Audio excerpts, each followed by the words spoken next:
어떤 분이 필리핀 한 시골 마을에 머물고 있었습니다.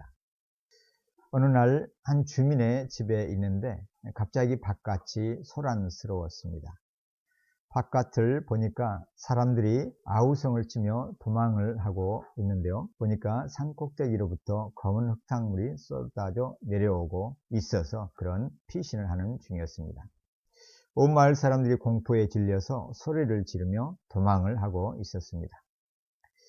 이 여행객도 가족과 함께 피신을 하였습니다.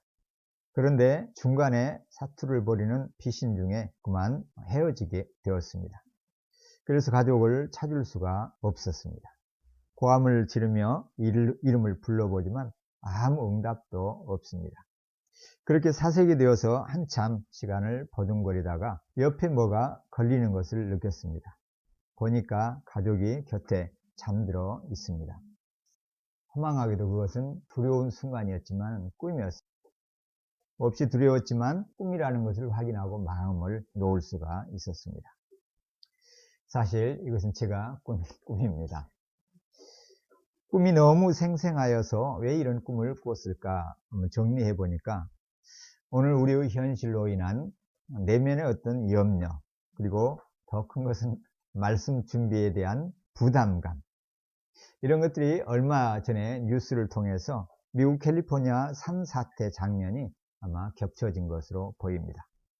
산사태가 일어나서 진흙탕물이 가장 캘리포니아에서도 부촌인 오프라 윈프리와 같은 저명 인사들이 살고 있는 그 지역을 덮쳐버린 것이죠.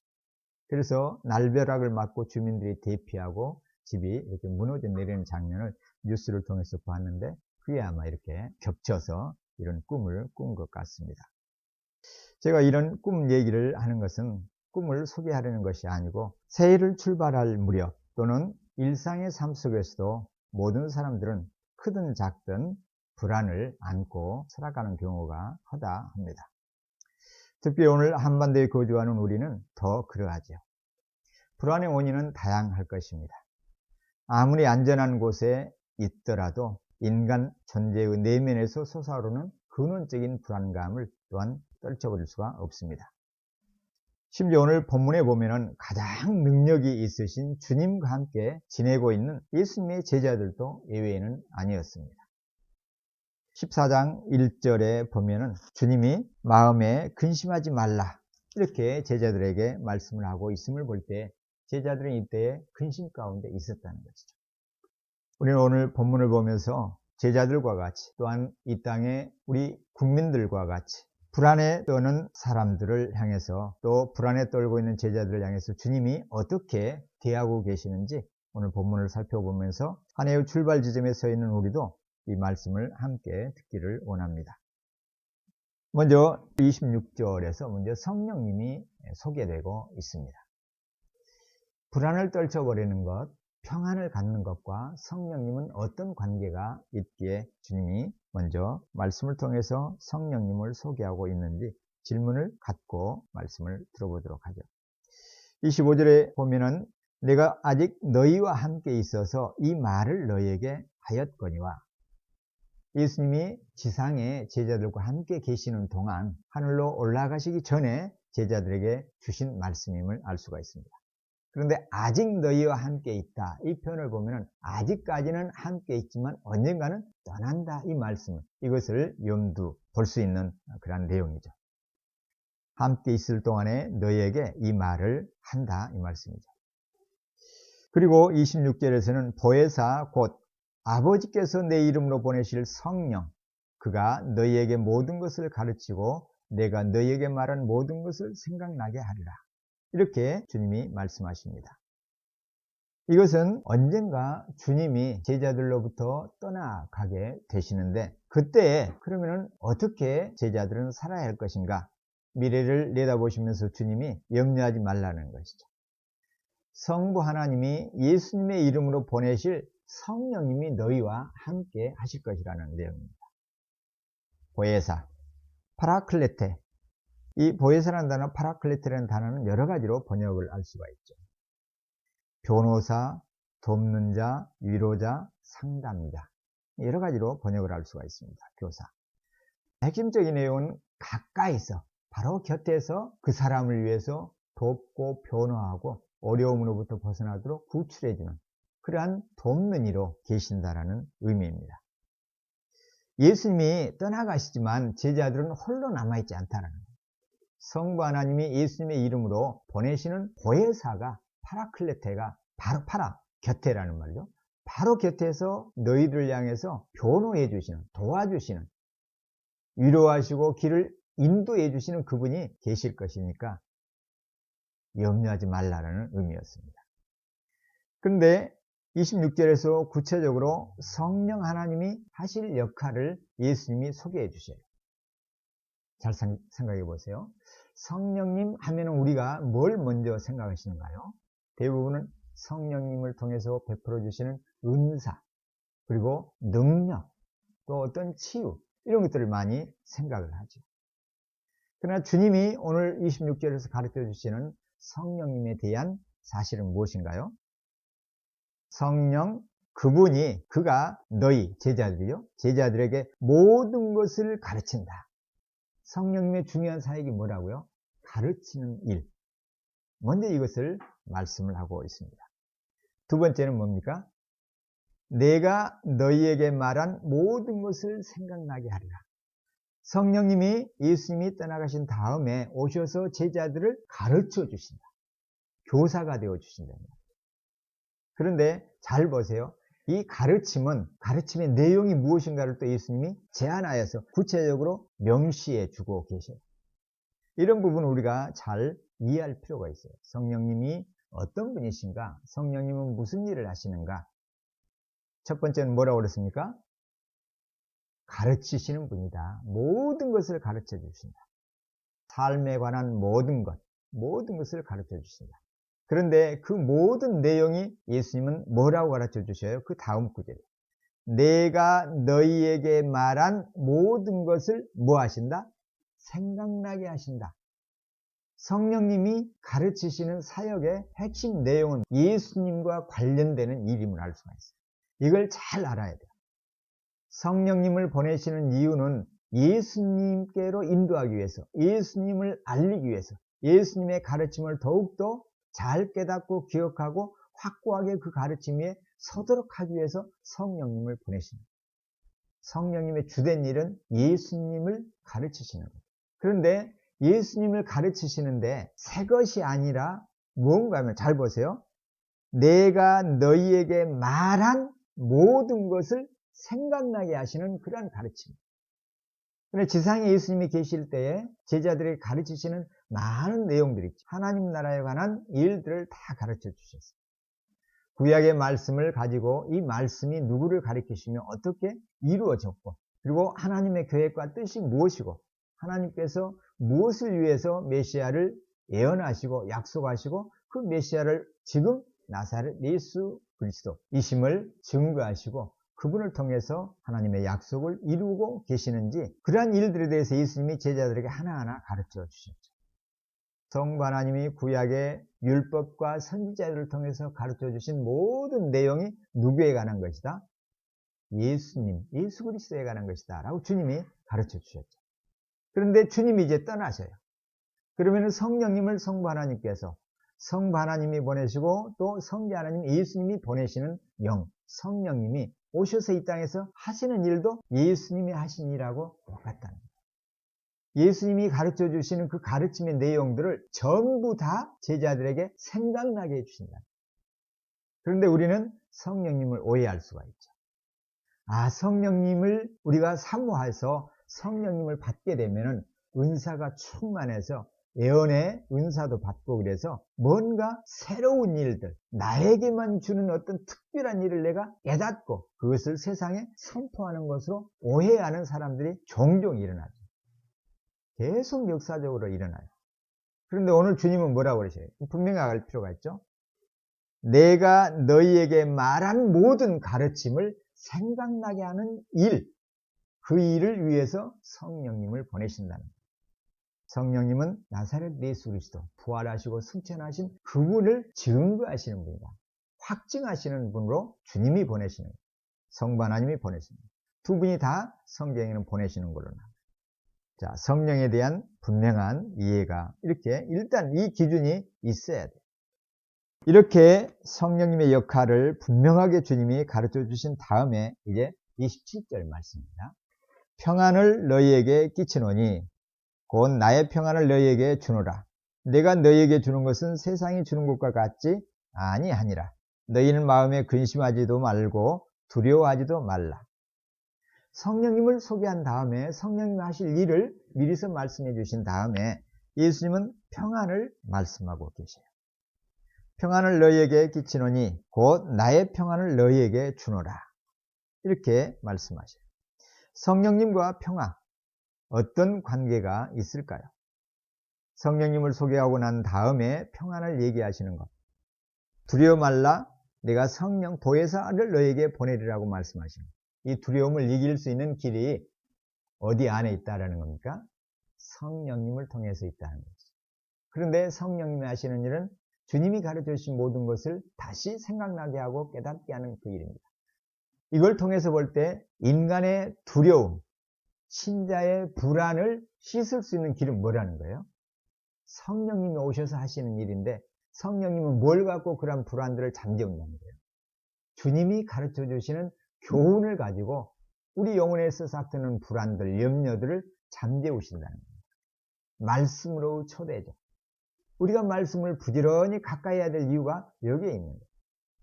그 안에 불안에 해당하는 모든 요소들을 잠재우고 불안이 일어나게 하는 질문들에 대한 답이 거기에 있고 미래에 대한 불확실로 오는 그 불안의 해소책이 성령님께서 가르쳐 주시는 주님의 교훈에 있기 때문에 그러하다는 거예요. 그래서 평안을 너희에게 끼치노니 이렇게 말씀을 하셨어요.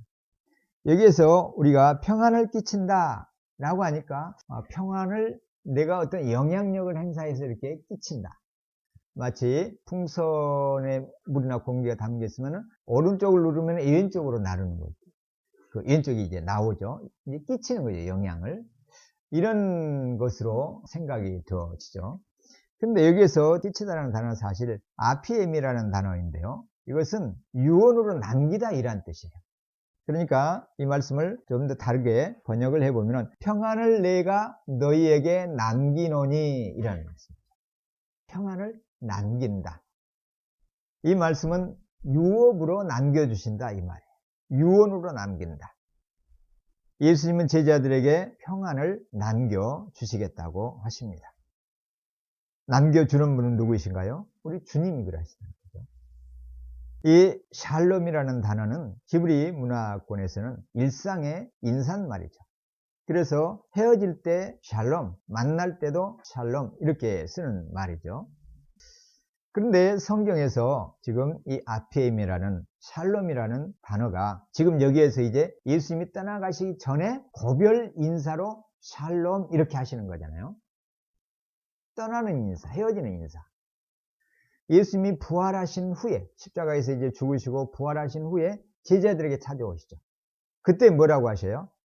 제자들을 향해서 샬롬, 너희에게 평안이 있을지어다. 이때 쓰시는 말씀이 샬롬이에요.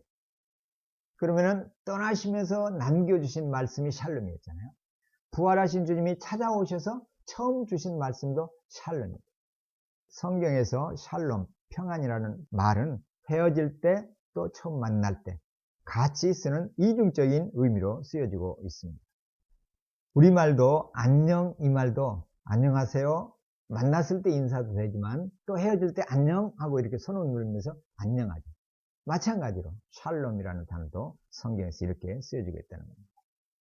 지금 요한복음 14장에서는 헤어질 때 지금 샬롬 이렇게 하시고 요한복음 20장 19절, 21절, 26절에 보시면 제자들이 무서워서 모여있는 문 그곳에 찾아오셔서 한가운데 서셔서 평강이 있을지어다. 샬롬 이렇게 샬롬 틀려 이렇게 말씀하셨습니다.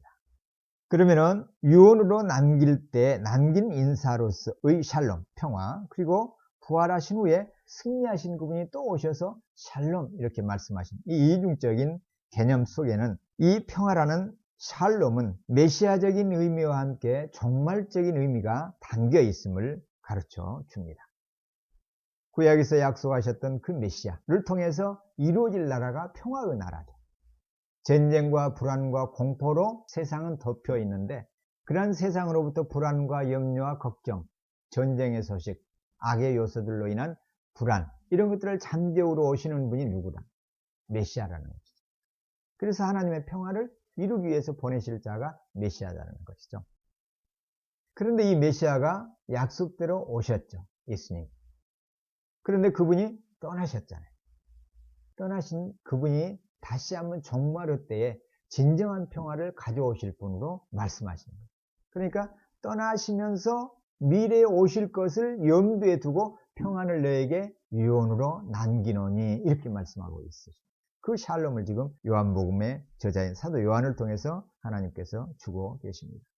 이중적인 특성, 하나님 나라의 특성, 메시아 왕국의 특성, 종말에 우리 주님이 재림하셔서 펼치실 그 나라의 모습을 지금 약속으로 남겨주십니다.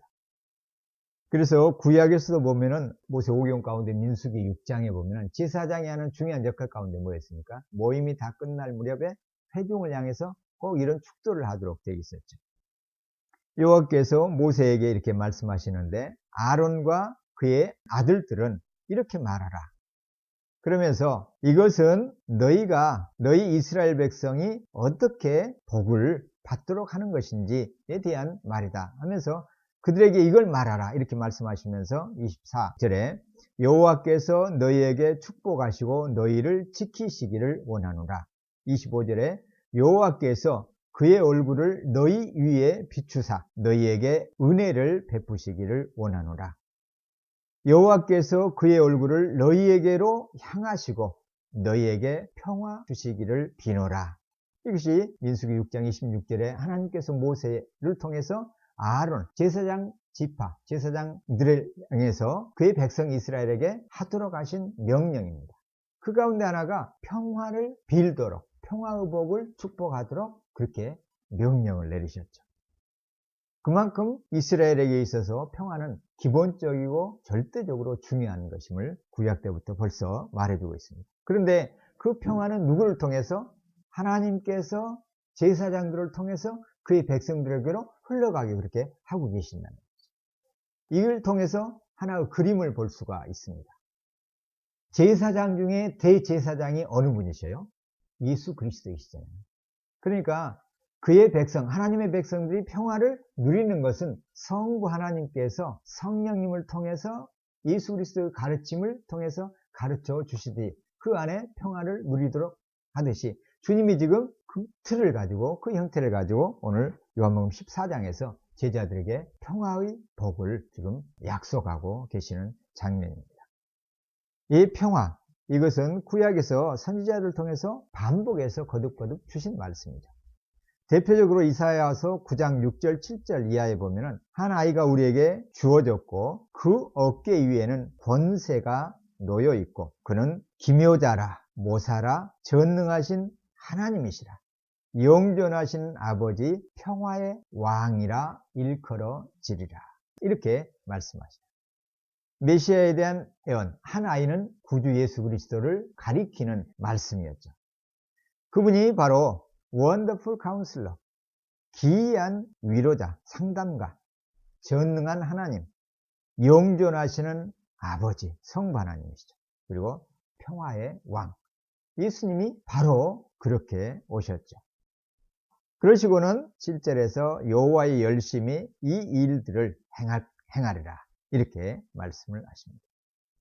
평화에 대한 것은 또한 신약 성경에서도 거듭거듭 바울이 인사할 때마다 은혜와 평강이 너에게 있을지어다 라고 얘기하죠. 로마서 5장 1절에서도 그러므로 우리가 믿음으로 말미암아 의롭게 되었으므로 우리가 하나님과 평화를 누린다. 그런데 우리 주 예수 그리스도를 통해서 하나님과 평화를 갖는다. 이렇게 말씀을 합니다. 하나님과의 평화를 성경은 계속해서 강조해 왔던 것이죠. 그리고 신약이 와서 그 평화는 누구를 통해서 하나님과 평화를 갖게 된다? 예수님을 통해서 얻게 된다. 이렇게 얘기를 합니다. 구약에서 이 평화라는 단어를 조금 더 보면은요, 사전적인 의미를 보면은 샬롬 이 말은 완전함, 그리고 건강함, 그리고 안녕 또는 복지, 웰빙 이라는 것을 다 담고 있는 그런 말입니다. 그래서 누군가가 다른 사람의 안녕을 위해서 기도할 때 바로 이 평화를 구하는 것이죠. 그리고 사람이 다른 사람과의 화목을 이룰 때 이때도 평화하다, 평화롭다 이렇게 표현을 합니다. 그리고 도시와 지역의 복지를 위해서 구할 때도 평화를 구한다. 평화를 구하는 것은 여러 가지 의미로 쓰이죠. 누군가의 건강, 복지 이런 것을 위한 구할 때도 평화라고 얘기를 하고 평강. 그리고 또 사람들끼리의 화목한 관계를 말할 때도 평화의 관계. 그리고 도시, 어떤 지역의 안녕, 좋은 일들을 구할 때도 이것도 평화롭다. 이렇게 얘기를 하는 거죠. 그래서 개인적인 일, 인간관계이면 어떤 지역이나 공동체, 전체의 안녕을 위해서 말할 때도 이 샬롬이라는 단어가 쓰였다는 거예요. 그러니까 인간 삶의 전체와 관련된 단어가 샬롬. 그리고 샬롬은 또한 물질적인 번영, 시편에 보면은, 그리고 육체적인 안전, 이런 것을 가리켜 말하기도 했습니다. 또한 샬롬은 영적인 건강, 영적인 복지, 이것을 의미하기도 합니다. 그런데 이런 영적인 평화는 항상 의와 진리와 동반합니다. 악한 사람들에게는 이 샬롬, 하나님께서 주시려는 이 샬롬은 악인에게 속한 것은 아니라는 것이죠. 그러면 악한 사람이 세상에서 평화로워 보이는 것, 그것은 거짓 평화라는 것이죠. 하나님이 주시는 평화가 아니기 때문에, 자기가 만들어낸 평화, 꾸며진 평화이기 때문에. 그래서 주님 오늘 본문에서도 27절에서 보면은 내가 너희에게 주는 것은 세상이 주는 것과 같지 않다. 세상이 주는 평화하고 다르다 이렇게 말씀을 하죠. 오늘날 세상도 우리에게 많은 평화를 약속하잖아요. 재미있는 게임을, 스포츠를 관람하거나 하면은 평안이 온다. 일시적인 평화가 있죠. 규칙을 따라서 어떤 운동 경기를 할 때는 평화롭게 할 수가 있죠. 그런데 그 규칙이 무너지면 평화가 깨질 수도 있는데, 그런 규칙에 잘 순종하면서 게임을 하나 가면은 그게 평화가 이루어지죠. 일시적인 이러한 평화들을 누릴 수가 있습니다. 또 어떤 사람들은 이것을 사면은 뭔가 붉게 글씨를 쓰고 그걸 갖다가 주머니나 어디 집에 붙여놓으면은 이 집에 평강이 지켜진다. 이렇게 해서 평화를 파는 사람들도 또 있죠. 그런 종교들도 있고 미신 행위도 있습니다. 그러나 하나님은 그러한 것들을 통해서 평화가 유지되거나 온다 이렇게 말씀을 하시지 않으십니다. 평화를 주시는 분은 하나님이시다. 그리고 제사장들은 하나님의 백성들을 위해서 평안을 구하도록 명령을 내려주셨고, 그 진정한 평화가 그리스도를 통해서 이루어졌음을 신약을 통해서 우리가 보게 됩니다. 그래서 세상은 인간의 죄악 때문에 무질서 가운데서 평화를 상실해 왔죠. 그런 불안함, 그런 반평화적인 세상의 질서와 세상의 모습이 어떻게 평화를 얻게 되는가? 선지자들을 통해서 주시는 약속의 말씀은 평화의 시대는 메시아적인 소망에 속하게 되는 것인데, 이것은 오직 하나님의 성물로만 온다. 이렇게 말씀을 하셔요. 이사야, 예레미야, 에스겔, 미가, 스가랴 선지자들이 공통적으로 하는 내용들입니다. 평화의 왕이 오게 될 것을 노래하고 있죠. 그리고 구약의 이런 모든 예언들이 신약에서는 바로 이 소망이 그리스도 안에서 성취되었음을 보여주는 것이 신약의 내용입니다. 누가복음 1장 79절, 2장 14절 이하에 바로 예수 그리스도의 탄생 가운데서 평화로다, 이것이 소개되어지잖아요. 그분으로 말미암아서 평화가 주어진다. 사복음서 곳곳에서 있는 말씀입니다. 예수님 부활하신 다음에 친히 내가 너희에게 평안을 주노라 이렇게 말씀을 하셨죠. 그렇기 때문에 예수님의 제자들은 누가복음 10장 5절, 사도행전 10장 36절에 보면은 평화의 메신저들이다. 평화를 나르는 사람들이다. 평화의 소식을 전하는 사람들이다. 이렇게 정의하고 있습니다. 죄인은 불안 가운데서 살아갈 수밖에 없습니다. 왜 그렇습니까? 그 죄인을 지으신 소유주인 창조주 관계가 흐트러져 있기 때문에 그러하죠. 그래서 본인도 알지 못하는, 불안의 정체를 알지 못하는 그 불안에 늘 쌓여 있는 것이죠. 우리나라의 최고의 재벌이 돌아가시면서 27가지인가 그 질문들을 쭉, 종교에 관한 질문들을, 메모를 친히 이렇게 남겨 놓았잖아요. 거기 보면은 신은 존재하는가? 신이 존재한다고 하면 왜 악은 이렇게 횡행하는가? 인간의 궁극적인 최종적인 목적지는 어디인가? 죽음 이후에는 뭐가 있는가? 이런 질문들이 전부 다 쭉 있는, 그건 뭐예요? 그 영혼 속에 담겨져 있는 불안의 징표이죠. 해결할 수 없는 것. 최고의 부를 다 갖고 있고 소유했는데도 불구하고 인간이 근원적으로 갖고 있는 영적인 질문과 그 영적인 불확실함으로 오는 불안, 이것을 떨쳐버릴 수가 없었던 것이죠. 죄인은 먼저 하나님과 평화를 이루어야 한다는 거죠. 그러려면은 죄의 장벽이 온전히 제거되어야만 하나님과 화목할 수가 있게 된 것이죠. 그럼 어떻게 이 죄를 제거할 수가 있는가? 복권을 1등을 당첨해서 그 금액을 갖고 죄를 씻을 수 있는 물품을 구입하면 되는가? 아니면은 그 모은 재산을 가지고 선한 일을 해내면 되는가? 좋은 일이죠. 그러나 성경은 하나님과 화목할 수 있는 유일한 길은 죄를 씻는 길인데, 그 죄는 뭘 통해서 씻을 수가 있습니까? 대가를 치러야만이 씻을 수가 있는 거예요. 그 대가를 누가 치르셨어요? 주님이, 나사렛 예수 그리스도, 그분이 십자가에서 죽으심으로 모든 피를 쏟으시고 물과 피를 쏟으시고 고통을 당하심으로 친히 누구를 대신해서? 우리를 대신해서 택한 백성, 그러므로 믿게 된 신자들을, 그분의 제자들을 대신해서 핏값을 치르신 것이죠. 그래서 하나님과 화목하게 하신 것입니다. 에베소 2장의 내용이 바로 그것이죠. 두 개의 담이 그리스도 안에서 헐어진 것이죠. 이방인과 유대인의 담, 옛 죄와 새 사람 사이의 장벽, 어둠과 빛 사이의 장벽, 사랑과 증오 사이의 장벽, 이런 균열과 갈라짐을 누가 다 깨뜨리시고 회복하셨습니까? 주님이 죽으심으로 그렇게 하셨습니다. 그러니까 평화의 사자, 평화의 제조자는 오직 나사렛 예수 그리스도이심을 성경은 거듭거듭 얘기해 주고 있습니다. 모든 평화는 그리스도를 통해서 인간 사이의 평화, 인간 자신이 자기의 내면 속에서 갖고 있는 불안으로 말미암는 그 불안을 극복하는, 그래서 오는 평화, 공동체의 평화, 국가의 평화, 궁극적으로는 주님을 통해서 오게 된다는 사실입니다. 그래서 주님이 여기서 평안을 너희에게 남긴다 이렇게 말씀을 하십니다. 이 땅을 떠나시면서 평화를 남겨주시고 떠나시는데, 그러시면서 나의 평안을 너희에게 주노라.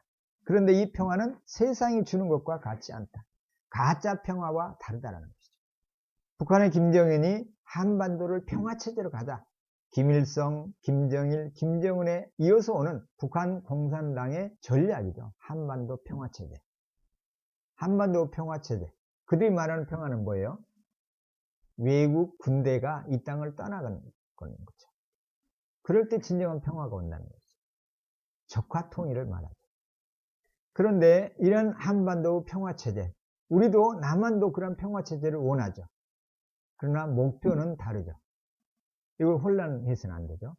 그런데 북한이 주장하는 그 평화, 그 체제로 그 이행해 나가는 길에 우리가 함께한다. 이것은 진정한 평화로운 길이 아니죠.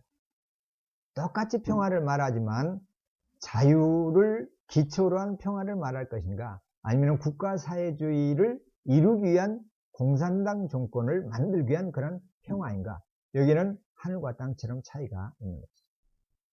자유와 신앙의 자유, 인간의 기본권, 생명이 존중되는 그러한 자유주의여야지 진정한 평화가 오는 것이지, 그러한 것들을 무시하고 공산당 독재, 특별한 지도 계층을 위해서 온 나머지 백성들이 전부 다 종과 같이 전락되지는 그러한 체제로의 평화, 그건 거짓 평화예요.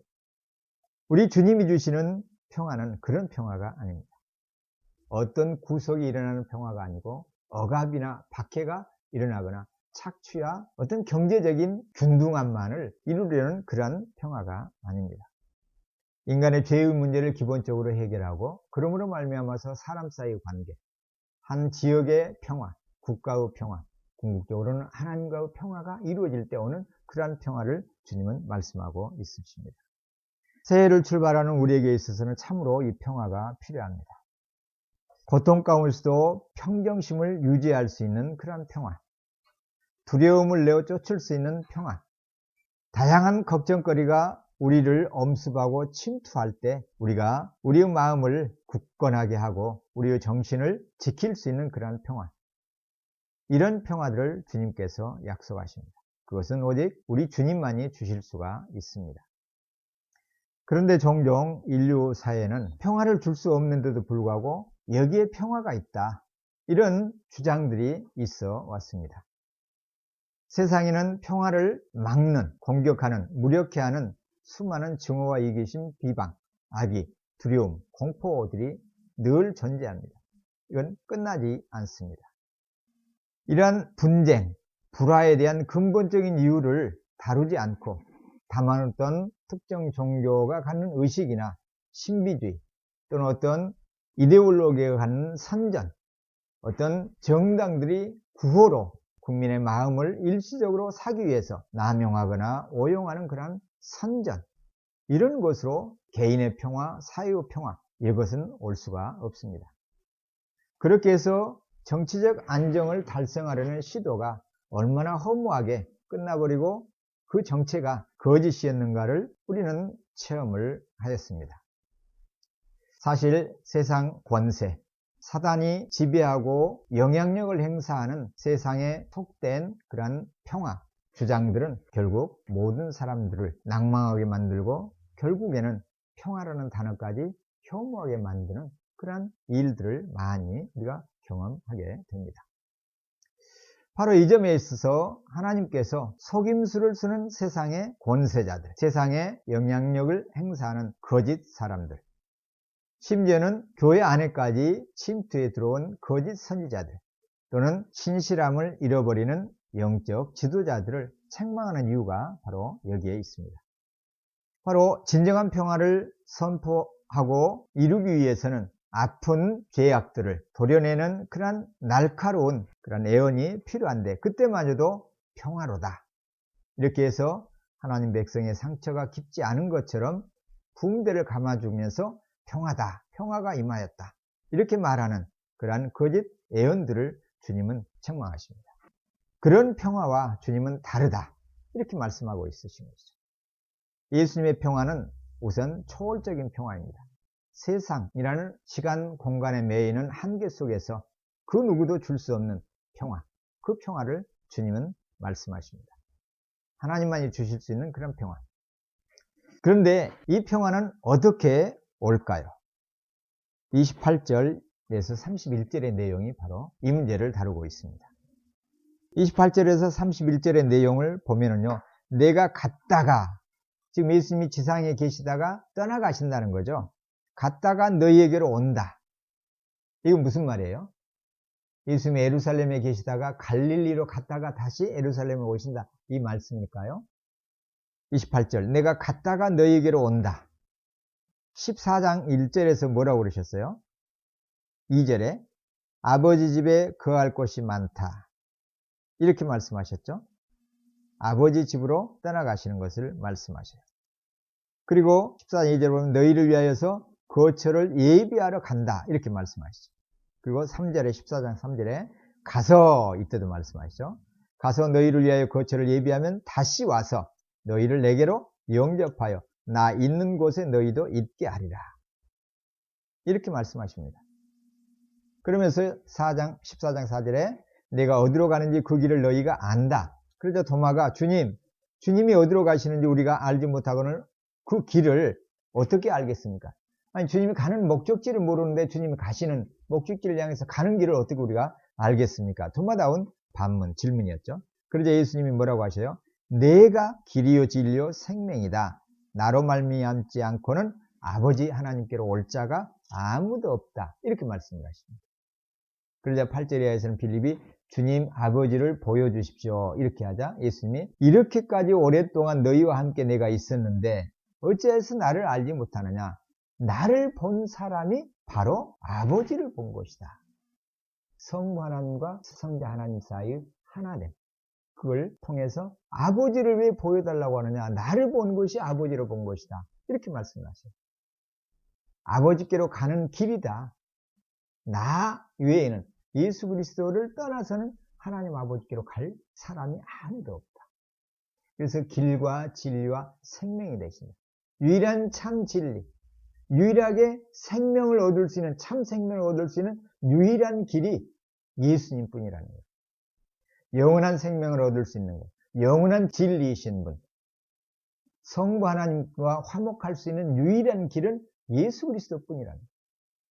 평화를 주실 수 있는 유일한 진정한 평화를, 죄를 씻고 하나님과 화목하게 할 수 있는 유일한 길이 주님이시다. 이걸 지금 말씀하신 다음에 그 맥락에서, 그 문맥에서 오늘 지금 이 말씀을 하고 계셔요.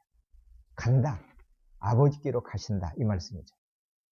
아버지께로 어떻게 가셔요? 주님은 육체를 갖고 계시는데 부활하셔야 됩니다. 그러시려면 죽으셔야 되죠. 그래서 죽으시고 부활하셔서 하늘에 오르시는 승천하심으로 아버지께로 가시는 것이죠. 그런데 그분이 갔다가 28절에 너희에게로 온다 이렇게 말씀을 하셔요. 이 말을 너희가 들었다. 그러면서 28절 보세요. 나를 사랑하였더라면 내가 아버지께로 감을 기뻐하였으리라. 아버지는 나보다 크시다. 예수님을 사랑하였다고 하면은 아버지께로 가는 걸 기뻐할 것이다. 떠나가는 것을. 무슨 말일까요? 이 말씀은 제자들이 예수님을 제대로 사랑하지 않고 있음을 보여주는 거죠. 왜 그랬을까요? 예수님을 예수님의 기준으로 하나님이 바라시는 방향대로 제자들은 예수님을 사랑하지 않았다는 거죠. 그건 뭘 말해요? 제자들은 아직도 예수님을 뭘로 여기는 거예요? 자신들의 안전, 자신들의 유익, 자신들의 어떤 평강, 자신들의 복락을 위한 방편으로 주님을 이해하고 따르고 동거했던 것임을 간접적으로 일러주시는 말씀이에요. 그들의 중심에는 주님에 대한 온전한 사랑을 갖고 있지 않다는 거죠. 주님이 우리가 하나의 소유물을 귀하게 여기는 것처럼, 아끼는 것처럼 어떤 면에서는 자기 자신을 위한 방편으로 예수님의 존재를 그 정도로만 알고 지냈던 거예요. 그분의 능력을 보면서 환호를 질렀고, 아, 이분이면 모든 우리 문제가 해결되겠구나. 이분과 함께라면 걱정이 없겠구나. 모든 것이 결국 주님의 마음이 아니라, 주님의 원하심이 아니라 예수님을 따르면서도 내가 원하는 바, 내 내면에서 내 영혼이 요구하는 것을 주님을 통해서 얻는 그런 방편으로 삼는 정도에 그치고 말았다는 거예요. 그러나 사랑은 그런 것이 아니잖아요. 사랑은 이기적인 것이 아니라 이타적이잖아요. 나를 위한 만족을 채우는 도구로 상대방을 이용하거나 도구로 삼는 것은 진정한 사랑이 아니죠. 사랑은 오히려 사랑하는 대상을 향해서 아낌없이 모든 것을 내어주고 모든 것을 주는 것이 사랑이잖아요. 주님의 말씀은 바로 이거예요. 사랑하였더라면 아버지께로 가는 것을 기뻐하였으리라. 아버지께로 가는 것을 왜 기뻐합니까? 그래야지 하나님의 계획이, 하나님의 뜻이 예수님을 통해서 죄인들, 잃어버린 자들을 살리기 원하시는 마귀의 권세를 깨고 멸하시려는 그 계획이 이루어지기 때문에 그러하는 거죠. 이러한 하나님의 뜻을 제대로 알고, 아, 그분을 사랑했다라고 하면은 주님께로 돌아가는 것을 기뻐할 수밖에 없죠. 하나님께서 그렇게 원하시고 바라셨던 원수, 죄악들, 영원한 사망들, 사단의 권세를 깨고 하나님과 그분의 자녀들을 하나로 연결하는, 묶는 그 놀라운 일들이 이루어지고 있는 이 과정에 있는데 하나님에 대한 사랑, 주님에 대한 사랑이 없어서 아직도 자기 자신들의 평안을 요구하고 있고 기대하고 있는 거죠. 그래서 주님이 나를 사랑하였더라면 내가 아버지께로 가는 걸 기뻐할 텐데 기뻐하였으리라 이렇게 말씀을 하십니다.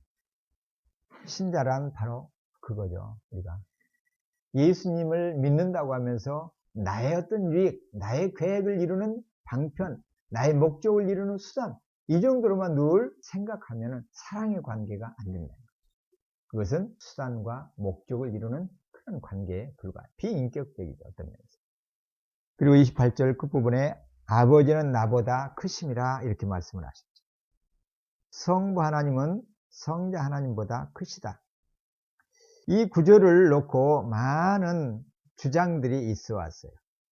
이단들도 등장을 합니다. 성삼위일체를 제대로 인정을 하지 않으려는 것이죠.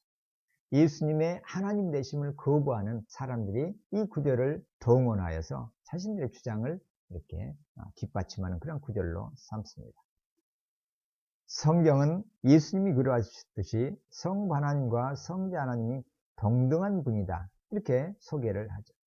그런데 이런 본문을 만날 때는 그렇지 않은 것처럼 느껴요.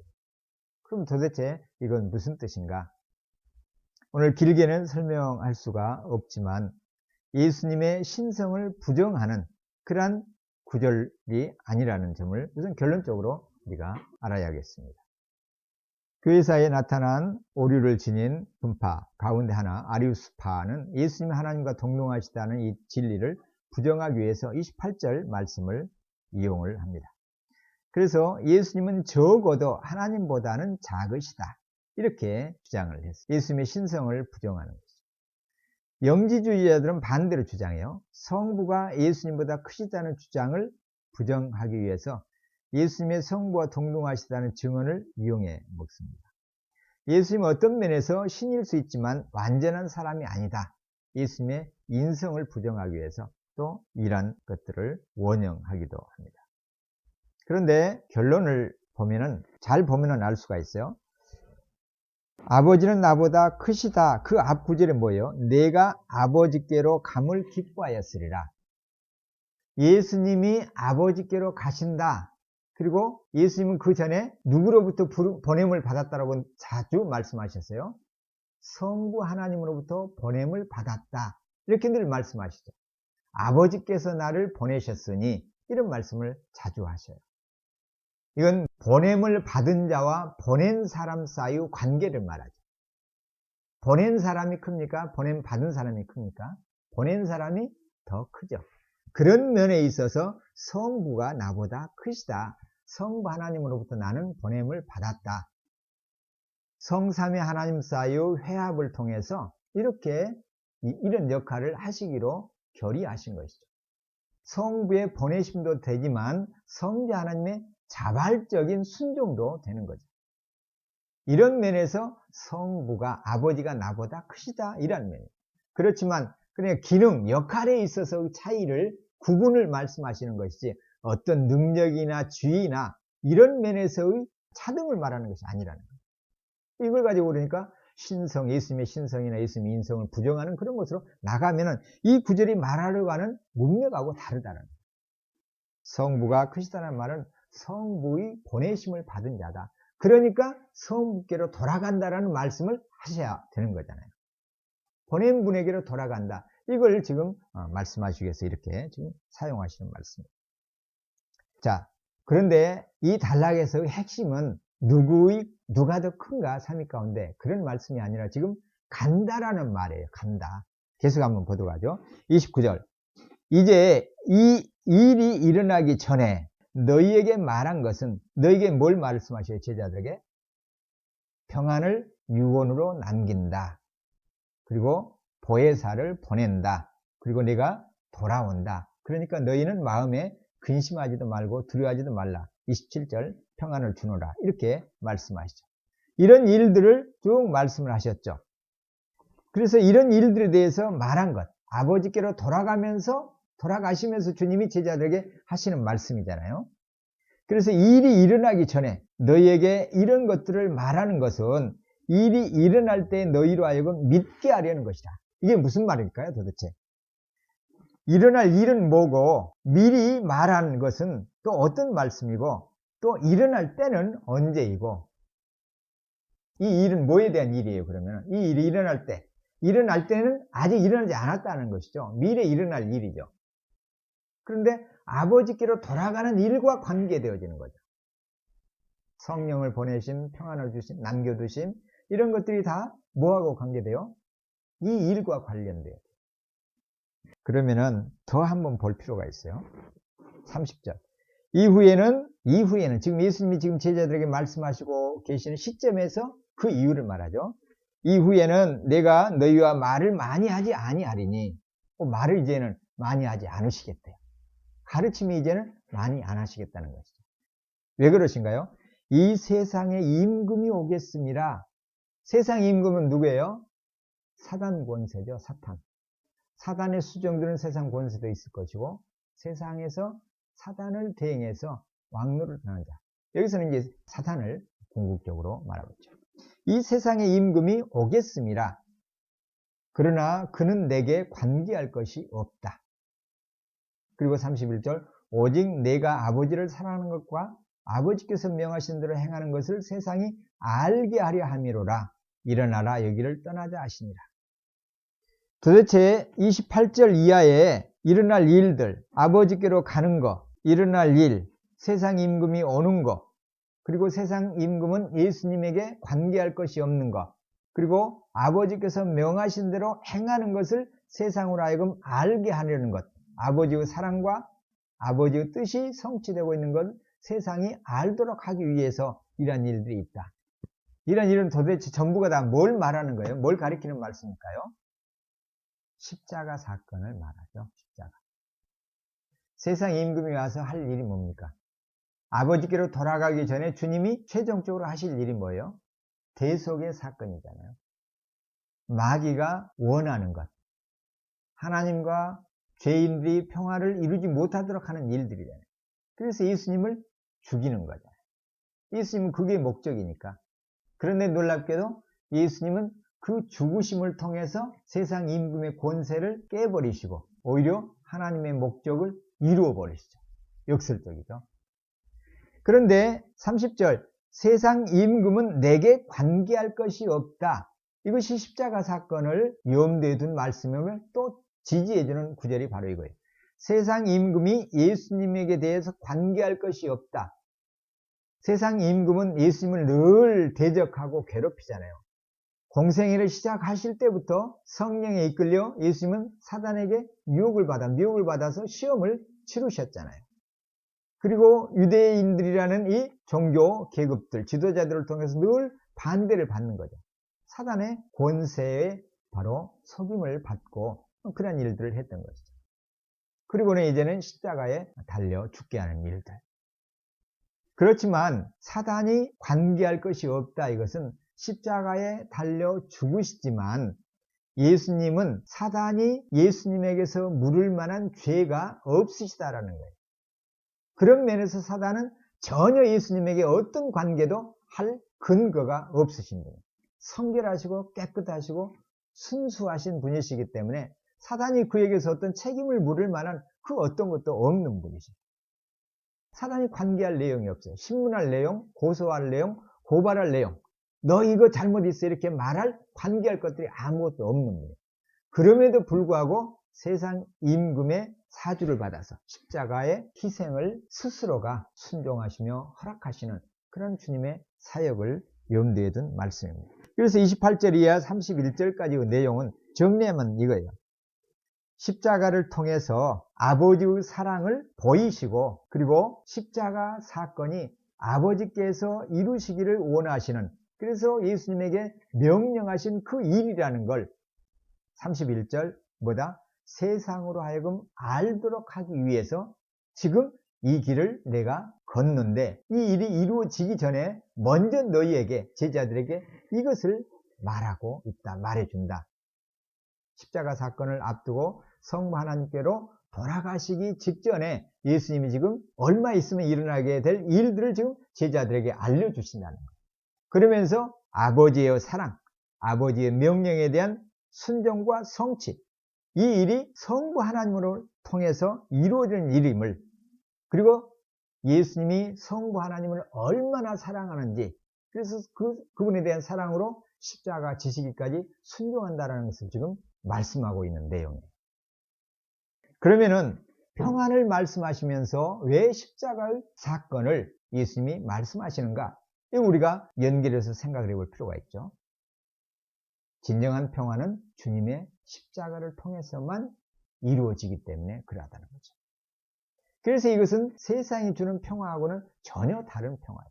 오직 성부 하나님의 계획에 따라서 성자 예수님을 통해서만 이루어질 수 있는, 그리고 성령 하나님께서 회개하고 믿는 사람 각자에게 적용하는 그런 평화, 그것이 바로 주님이 지금 하늘로 올라가시기 전에 제자들에게 이 평안을 남겨 놓으시는 거예요. 그렇기 때문에 이 평안을 너희에게 유언으로 남겨 놓았으니까 제자들, 너희는 이제는 마음에 뭐하지 말라? 근심하지도 말고 두려워하지도 말라는 것이죠. 성령님을 보내서 가르침을 생각나게 하고 예수님을 계속해서 배우게 하고, 그래서 주님이 이 땅에서 가르치셨던 그 사역을 신실하게 행해 나가실 때 세상이 아무리 요동친다라고 할지라도 그 말씀을 통해서 성령님의 임재하심과 함께 할 때 진정한 평화를 누릴 수가 있다는 말씀입니다. 우리가 새해를 시작하면서 처음에 꿈 이야기를 했습니다. 이 꿈도 불안해서 온 것이죠. 그러나 사실 이것은 전혀 비현실적인 내용이죠. 꿈에 불과한 겁니다.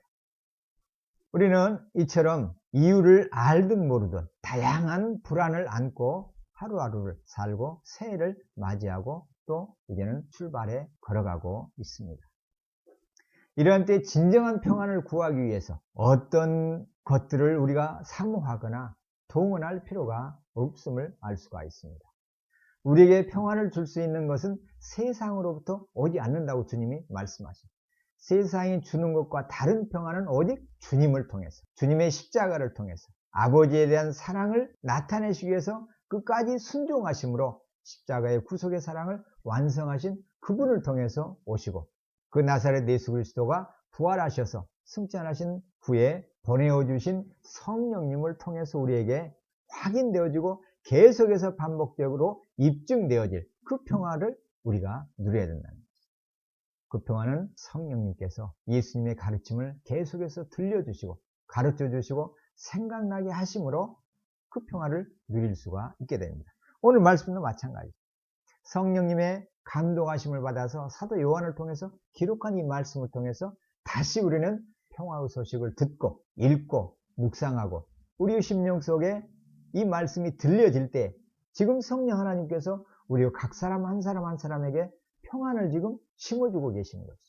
놀라지 말라, 두려워하지 말라, 염려하지 말라, 근심하지 말라. 내가 너희에게 평안을 남기고 그 평안을 주노라. 다시 오실 주님이 우리에게 평강이 너희에게 있을지어다. 이렇게 맞이하실 그때까지 이 샬롬은 우리와 영속적으로 함께 하시는 그런 평강입니다.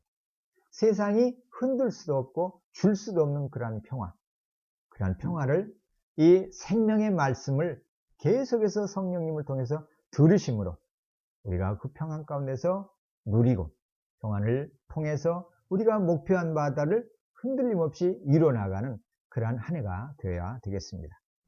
불안하면 목표를 향하는 데 있어서 염려가 되어지고 에너지를 한 군데 집중할 수가 없게 되어 있잖아요. 그래서 일단 무슨 일을 하기에 앞서서 중요한 것이 뭐예요? 마음의 평화를 얻는 겁니다. 그 길은 어디에 있다? 예수님이 우리에게 남겨주신, 예수님이 남겨주신 말씀과 예수님이 보내신 성령님, 그 성령님을 통해서 가르쳐 주시고 생각나게 하실 주님의 교훈, 그 안에 있다는 겁니다. 새해 더욱더 이 말씀을 기억하면서 평화를 우리가 가꾸고 이루어가는 그러한 한 해가 되기를 바랍니다.